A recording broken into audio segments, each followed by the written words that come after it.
কেমন আছো বন্ধুরা? আমাদের বাগানে কত ফুল হয়েছে, আম হয়েছে, আম গাছে এরকম আম ভরে গেছে। আমাদের অনেকগুলো গাছ এরকম আম ভর্তি হয়ে গেছে।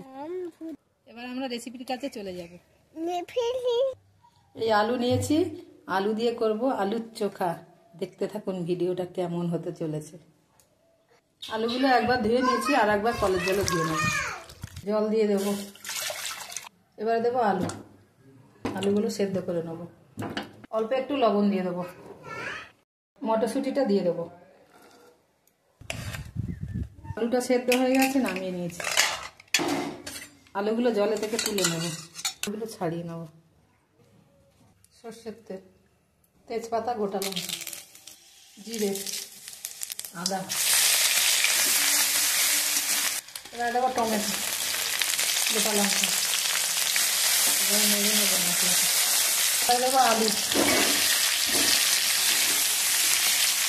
লবণ, হলুদ গুঁড়ো, গুঁড়ো লঙ্কা, জিরে বাটা।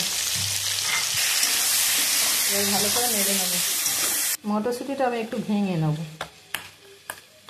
হয়ে গেছে। এবারে দেবো মটরশুঁটি, সয়া সস। এবারে দেবো গরম মশলা, ধনে পাতা। হয়ে গেল আলুর চোখা। তৈরি হয়ে গেল খুব ছোট্ট একটা আলুর চোখা।